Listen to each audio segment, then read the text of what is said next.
마음의 얼룩을 지우고 마음을 현재로 머물게 하고 싶다면 구산하기 류순의 클린을 소개한다. 사람은 누구나 생각대로 인생이 흘러가기를 바란다. 그러나 현실은 생각대로 풀리지 않는다. 가장 큰 이유는 첫 번째로 이미 마음이 얼룩져 있기 때문이다. 얼룩져 있어 제대로 사용하지 못했던 마음을 내가 원하는 대로 사용할 수 있도록 완전히 새롭게 만들어보자. 먼저 마음이 흔들리는 이유를 이해한다. 쓸데없는 마음의 움직임을 멈추는 방법부터 시작해보자. 마음의 흔들림을 멈추지 못하는 이유는 자신의 마음을 제대로 보지 못하고 있기 때문이다. 마음의 상태를 잘 이해할 수 있으려면 라벨링이 필요하다. 라벨링이라는 단어를 사용해 객관적으로 지금 당신이 하고 있는 일과 지금 하려는 일을 확인한다. 예를 들면 걷고 있을 때에는 나는 지금 걷고 있다고 의식한다. 지하철을 기다리며 여기에 서서 지하철을 기다리고 있다고 자각한다. 컴퓨터로 일을 시작할 때에는 일을 시작한다고 확인한다. 이렇게 자신의 행동을 객관적으로 이해하는 것이다. 라벨에 이름을 붙인다는 느낌으로 외부인이 되어 자신의 모습을 확인하자. 이상적인 라벨링 방법은 행동을 하기 전에 확인하고 한창 행동을 하고 있을 때 확인하고 행동을 하고 나서 확인하는 것이다. 예를 들면 지금부터 옷을 입는다, 손을 뻗는다, 뻗고 있다. 오른팔을 넣는다, 넣었다, 왼팔을 넣는다, 넣었다. 같은 식이다. 바깥을 걸을 때에는 지금부터 걷는다, 걷고 있다. 오른발, 왼발, 오른발 신호를 본다. 멈춘다, 서 있다. 기다리고 있다. 같은 식으로 한다.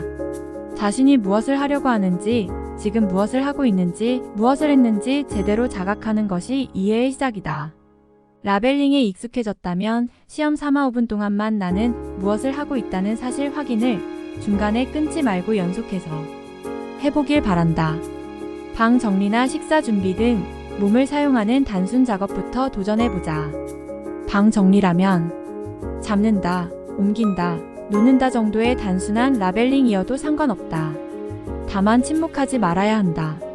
사실 확인을 하는 이 마음 상태를 계속 유지해야 된다. 모든 단어를 꼭 소리내어 말할 필요는 없다. 그저 머릿속에서 지금 이것을 하고 있다. 이것을 했다. 다음에 할 것은 이라고 계속 확인하라.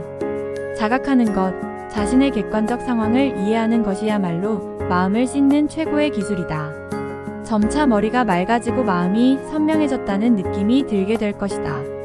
그렇다면 이번에는 라벨링을 바깥이 아닌 안쪽, 즉 자신의 마음에 적용해보자.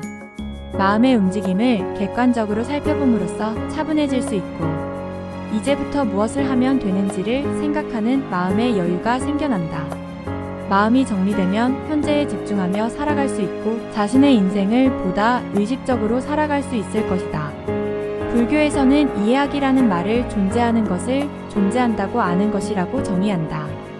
한마디로 반응하지 않고 해석하지 않는 것이다. 그저 알고 있는 것이다. 사실 자체로서 있는 것은 있고 없는 것은 없다고만 인식하는 것이다. 이 마음 사용법을 이해하기라고 표현하겠다. 눈을 감고 손의 감각이 여기 있다고 확인하는 것도 그저 이해하는 것이다. 눈앞에 과일이 놓여 있다면 과일이 존재한다고 아는 것, 보인다는 것을 아는 것, 무슨 맛이 날까, 맛있겠다와 같은 반응으로 더는 들어가지 않는 것. 이처럼 아는 데서 그치는 마음가짐을 이해하기라고 표현한다. 이것저것 생각하고 괴로워하기만 해서는 부족하다. 왜냐하면 아무리 생각해도 힘을 내도 싸워도 그것들은 전부 반응이기 때문이다. 그런 반응이 일상의 분노, 과거의 괴로움, 미래에 대한 불안을 만들어낸다. 자신의 성격조차 반응에서 비롯된 버릇이다. 이런 반응을 극복하지 못한다면 반드시 새로운 괴로움이 생겨난다. 이렇게 얼룩진 마음으로는 아무리 머리를 써본들 편해질 수도 없을 뿐더러 해결책도 찾지 못할 것이다. 그렇기에 더더욱 발상을 바꾸어야 한다. 이해하는 힘이 없으면 괴로움은 사라지지 않는다. 그러므로 마음을 선명하게 모두 전환이 잘 되게 만들고 싶다면 하루에 몇 번쯤은 반응을 의도적으로 차단해 감각에 어디까지 집중할 수 있을지에 도전하도록 하자. 라벨링과 사티는 모두 이해의 힘을 키우는 방법이다. 라벨링은 마음과 몸의 움직임을 객관적으로 확인하는 방법이고, 사티는 한층 더 세세하게 순간순간에 있음을 알아차리는 방법이다. 이 두 가지는 자동차의 바퀴와 같다. 두 가지를 함께 회전시켜야 이해하는 힘을 단련해 나갈 수 있다. 오늘도 좋은 하루 되세요. 감사합니다.